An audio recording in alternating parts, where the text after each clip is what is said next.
Enoque, o filme.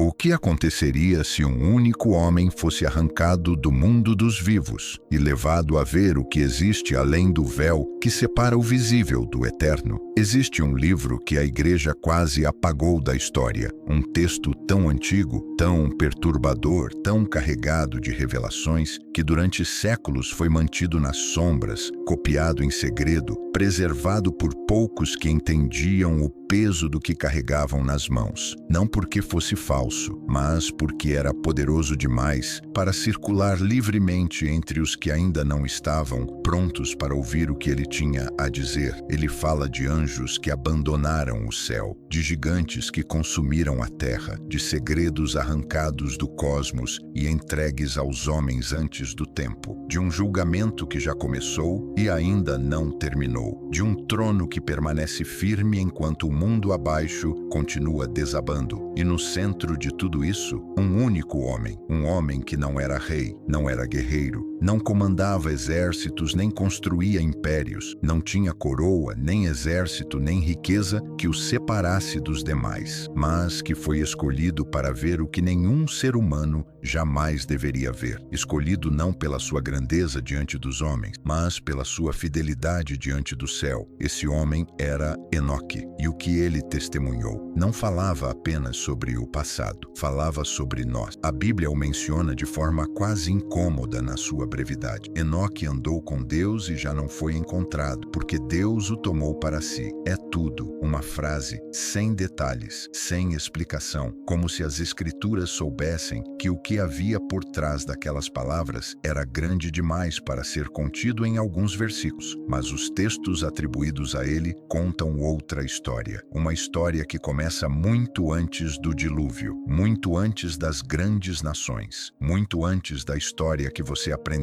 em qualquer sala de aula ou banco de igreja. Uma história que começa onde a maioria das histórias tem medo de chegar. Começa com uma rebelião. No princípio, havia uma ordem, o céu acima, a terra abaixo. E entre os dois, seres designados para guardar, observar e servir ao Altíssimo com uma fidelidade que se esperava fosse eterna. Seres de luz, de glória, de poder que a mente humana mal consegue imaginar. Eles eram chamados de vigilantes. Sua missão era clara, sua posição gloriosa, sua lealdade esperada como certa, e por um tempo tudo estava em ordem. Mas então algo mudou. Eles olharam para baixo e o que viram acendeu neles um fogo que não deveria existir. Um desejo que não tinha lugar em seres feitos para a eternidade. As filhas dos homens. Não foi uma simples atração passageira. Não foi um momento de fraqueza isolado que poderia ser esquecido. Foi uma decisão deliberada. Uma rebelião fria, calculada, irreversível, tomada com plena consciência das consequências. Seu líder, chamado Semjaza, disse aos demais que talvez nenhum deles tivesse coragem de ir até o fim, que no final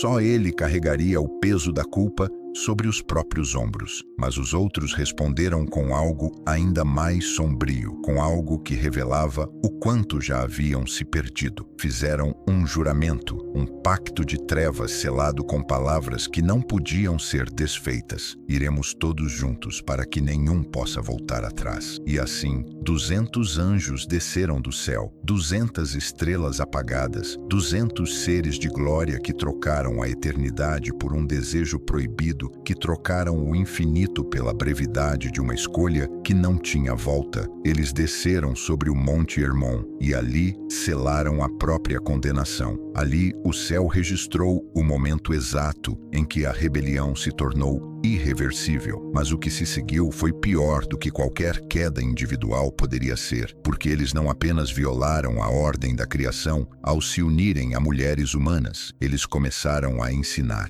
E o que ensinaram corrompeu tudo o que a humanidade ainda tinha de sagrado. Um deles revelou como forjar armas, espadas, facas, escudos de batalha que multiplicariam a violência de forma que o mundo jamais havia visto. Outro abriu as portas da feitiçaria, dos encantamentos e dos rituais ocultos que profanavam a ordem da criação. Outro ensinou astrologia. Outro, os segredos do sol, da lua e das constelações. Outro, mostrou como manipular raízes, ervas e forças escondidas na própria estrutura invisível da criação, conhecimentos que pertenciam ao céu, arrancados antes do tempo e jogados na mão de seres que ainda não haviam aprendido a carregar o peso da mortalidade, e o resultado foi devastação. A violência se multiplicou como fogo em campo seco. A arrogância tomou conta dos corações. A pureza desapareceu. O mundo se encheu de sangue, guerra, imoralidade e horror que subia como fumaça em direção ao céu. Mas havia algo ainda mais aterrorizante em tudo isso. As mulheres conceberam filhos dos vigilantes, e esses filhos não eram humanos, não eram como nada que a terra havia visto antes. Eles foram chamados de Nefilim, os gigantes, criaturas colossais de força descomunal e presença aterrorizante, que faziam os homens parecerem frágeis como folhas diante do vento. Seres que consumiam tudo ao redor, que devastavam plantações, que exigiam tributos e aterrorizavam cidades inteiras com sua simples presença. E quando os recursos acabaram, eles se voltaram contra os próprios homens. Não havia mais negociação, não havia mais limite, só havia fome, violência e destruição sem fim. A terra entrou em colapso. A tradição descreve um mundo engolido pelo caos, onde gigantes devoravam homens e homens destruíam uns aos outros numa espiral que parecia não ter fundo. Sangue cobrindo o solo fértil que havia sido criado para alimentar vida. E então a terra clamou. Sim, a própria terra, como se toda a criação ferida e violentada até o limite do suportável tivesse encontrado voz para gritar por justiça diante do único que poderia fazer algo a respeito. E esse clamor subiu através das camadas do cosmos, atravessou cada véu, cada fronteira entre o visível e o invisível. Subiu até os portões dos arcanjos que observavam em silêncio. Miguel, Gabriel, Rafael, Uriel. Eles olharam para baixo e viram a corrupção que havia se espalhado como veneno. Viram o sangue, a deformação, o colapso da ordem que havia sido estabelecida desde o princípio dos tempos, e levaram o caso diante do trono do Altíssimo, não como acusadores, como testemunhas de uma criação que pedia socorro. Foi nesse momento que Enoque entra de forma decisiva na história, porque enquanto os vigilantes afundavam o mundo em trevas, enquanto o caos se espalhava em todas as direções, Deus escolheu um homem, não para combater, não para governar, mas para ver, para registrar, para anunciar. O céu precisava de uma testemunha, e Enoque foi levado, separado do mundo que conhecia, conduzido por mãos invisíveis para além das fronteiras que separam o mortal do eterno, levado não por acidente, mas por escolha. O que ele experimenta a seguir desafia qualquer tentativa de descrição racional. Ele atravessa câmaras de fogo que não consomem, onde as chamas existem, mas não destroem, onde a luz tem textura e peso, mares de cristal que refletem uma luz que não tem origem visível, que parece emanar de dentro da própria existência, montanhas que brilham como metal incandescente nas profundezas de uma forja cósmica, tão brilhantes que parecem estar vivas, abismos de escuridão tão densa que parece ter forma, presença, peso próprio. Ele vê os tesouros do vento, os depósitos da chuva, as câmaras do trovão e do relâmpago guardadas como armas à espera do momento certo, como se o universo, por um breve momento, tivesse aberto suas entranhas diante de um único homem mortal que havia sido considerado digno de suportar o que via. E o que ele descobre nessas regiões impossíveis é que nada no cosmos é aleatório, nada acontece por acaso. Tudo segue um ritmo, tudo obedece a uma ordem. Cada estrela e cada ciclo lunar tem seu tempo marcado com precisão que não admite erro. Uriel, um dos grandes arcanjos, mostra a Enoque que a criação inteira funciona como um relógio divino, onde cada engrenagem conhece seu papel e o cumpre sem hesitação. E então faz a pergunta que ressoa com força crescente até hoje: se até os luminares obedecem ao Altíssimo, por que o homem insiste em viver em rebelião? Mas entre todas as visões, uma das mais perturbadoras ainda estava esperando por ele nas profundezas daquela jornada. Enoque foi enviado diretamente até os vigilantes, até os anjos caídos, até os que haviam destruído o mundo com sua escolha. Pense nessa cena por um momento. Seres que antes habitavam a glória plena do céu, que conheciam a luz de uma forma que nenhum ser humano jamais experimentou, agora escondido, curvado, quebrado, consumidos pelo terror do que haviam feito e do que sabiam estar por vir. Não como reis, não como deuses, não como os poderosos que imaginaram ser quando desceram sobre o monte Hermon em sua rebelião orgulhosa, mas como condenados esperando a sentença que sabiam que chegaria, que sabiam que seria justa e que sabiam que seria eterna. E então eles fizeram algo inesperado, algo que revela o quanto, mesmo na queda mais profunda, ainda havia neles a consciência do que haviam perdido. Pediram a Enoque que intercedesse por eles. Pediram que ele escrevesse uma petição ao trono, um pedido de misericórdia, uma súplica para que o Altíssimo reconsiderasse o destino deles, que abrisse uma fresta de possibilidade onde eles pudessem enxergar algo que não fosse apenas condenação, porque eles já não ousavam olhar para o céu, já não tinham como se aproximar da presença que um dia haviam habitado com liberdade. O abismo entre eles e Deus havia se tornado intransponível, uma distância que não era apenas espacial, mas moral, espiritual, definitiva.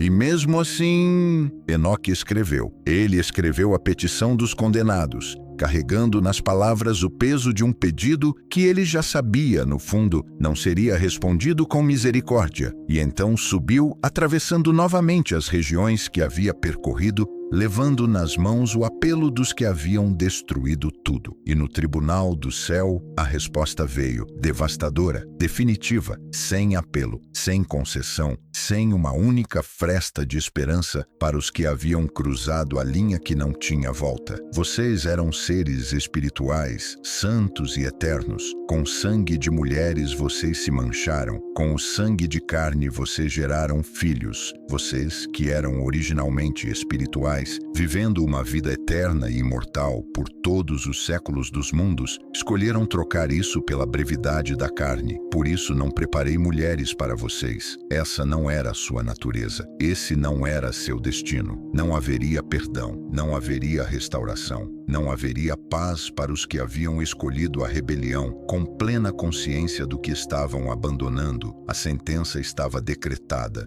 e o céu não voltaria atrás. Azazel, um dos mais perversos entre eles, seria acorrentado e lançado em trevas absolutas, num vale de fogo subterrâneo, onde permaneceria em isolamento total até o grande dia do juízo final. Sem-Jazá e os demais seriam aprisionados sob as colinas da terra, amarrados por 70 gerações, sem luz, sem movimento, sem esperança, até que chegasse a hora da sentença definitiva. E os filhos que haviam gerado, os gigantes, seriam destruídos. Mas aqui a história toma um rumo ainda mais sombrio, ainda mais perturbador, porque quando os gigantes morreram, seus corpos pereceram, voltaram ao pó de onde nunca deveriam ter saído, mas seus espíritos não. Esses espíritos nascidos de uma união proibida entre o celestial e o humano não pertenciam completamente nem ao céu nem à terra, não tinham lugar no cosmos ordenado, não tinham destino estabelecido, eram seres que não deveriam existir. Existindo, eles se tornaram errantes, inquietos, invisíveis, violentos, sombras vagando pelo mundo dos vivos, procurando corpos, procurando morada, procurando o que nunca poderiam encontrar porque nunca houve um lugar preparado para eles. Espíritos de confusão, de opressão e de destruição que encontraram nos seres humanos sua única forma de habitação. E a tradição diz que eles ainda vagam. Mas as visões de Enoque não pararam no juízo dos vigilantes. Na verdade, elas só estavam chegando ao seu ponto mais alto, ao momento que tornaria toda a jornada impossível de esquecer, porque depois de testemunhar a queda dos anjos e o destino dos gigantes, ele foi levado para contemplar algo que mudaria para sempre a forma como ele compreendia a existência. Ele viu o destino dos mortos, e o que viu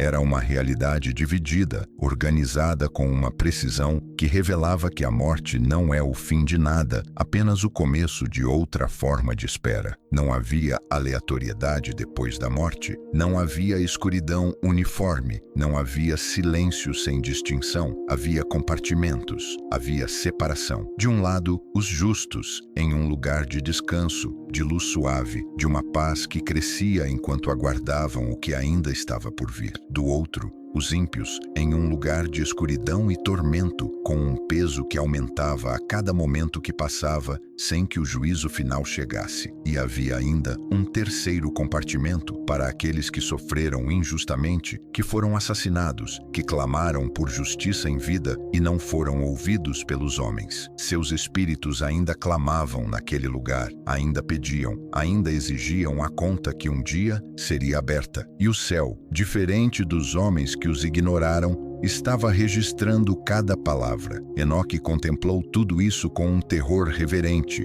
com a consciência de que o que via era real demais para ser suportado por um coração humano sem que algo dentro dele mudasse para sempre. E então foi levado mais alto do que jamais havia ido, além de tudo que havia visto até aquele momento, até a visão que tornava todas as outras apenas preparação. Uma figura entronizada antes da criação do mundo, antes do primeiro dia, antes da primeira palavra que deu início a tudo, revestida de glória que não tem origem no tempo, que não começou e que não terá fim, que existia antes de existir qualquer coisa que pudesse testemunhá-la. Enoque a chama de Filho do Homem, mas não é apenas um título, é uma presença que os reis da terra um dia tentarão contemplar e não conseguirão suportar, porque diante dele coroas não valem nada, riqueza não vale nada, poder não vale nada. Tudo o que os homens usam para se distinguir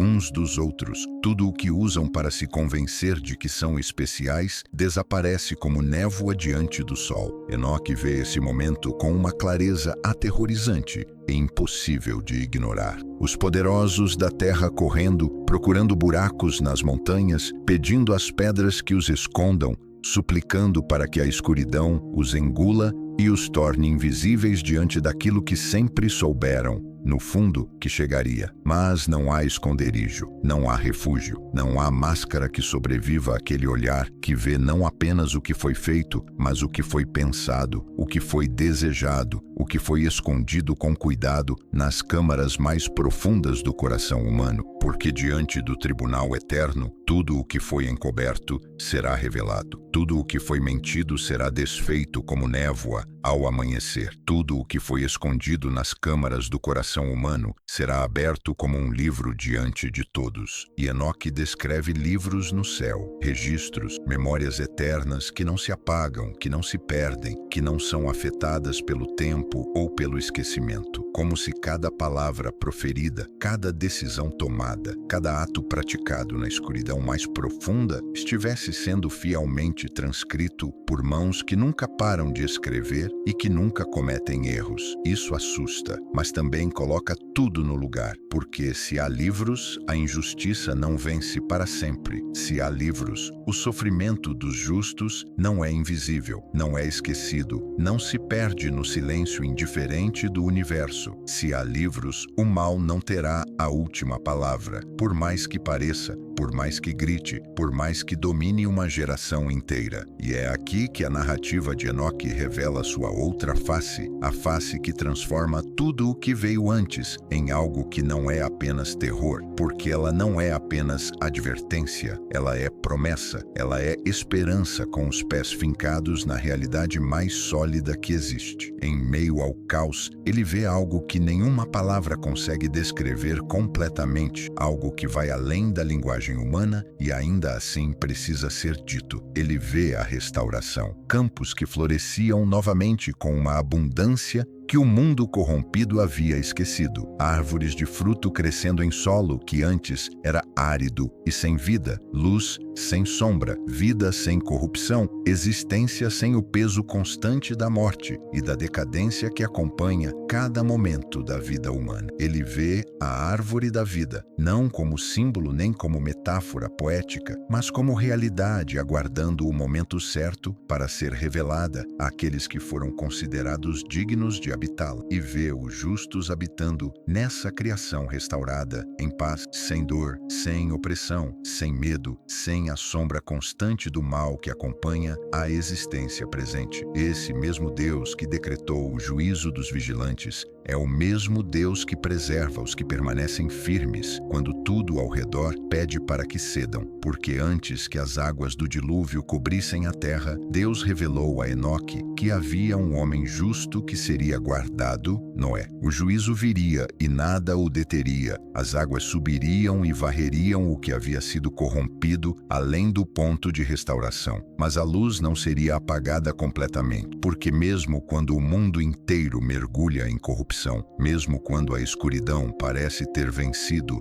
de forma definitiva, Deus ainda sabe guardar os seus com um cuidado que não falha. Isso é o que a história de Enoque nos força a encarar, não apenas como curiosidade histórica ou como mistério bíblico fascinante para ser explorado e esquecido, mas como espelho, como reflexo de algo que continua acontecendo agora, diante dos nossos olhos. Porque o mundo que ele descreveu, com sua violência crescente, com sua arrogância sem limites, com sua recusa coletiva em ouvir os avisos que continuam chegando, de formas que quem quiser pode ver, esse mundo não está tão distante do nosso quanto gostaríamos de acreditar. As estrelas ainda seguem seus cursos sem hesitação. O sol ainda nasce e se põe com precisão implacável, que não depende da cooperação humana. As estações ainda obedecem ao seu tempo. O mar ainda respeita seus limites. A criação inteira continua testemunhando a ordem do Criador, dia após dia, geração após geração. Mas o coração humano continua insistindo em se desviar, continua escolhendo o caminho que já foi trilhado antes, o caminho que já teve seu fim documentado por uma testemunha ocular do tribunal eterno. No fim de sua jornada, Enoque não é retratado como um homem destruído pelo peso do que viu, como alguém que olhou para a verdade e não conseguiu suportá-la. Ele termina em testemunho, ele termina em pé, com a voz firme de quem viu demais para se calar. Ele escreve para seus filhos, adverte gerações futuras que ainda não haviam nascido, aponta para o juízo, mas também para a esperança, para o fogo, mas também para a restauração, para a condenação dos rebeldes, mas também para a paz eterna dos que permaneceram. E então ele é levado, como se a própria vida dele fosse a última e mais poderosa mensagem que o céu poderia enviar. Um lembrete silencioso de que há homens que caminham na terra, mas pertencem ao céu, que há uma forma de viver neste mundo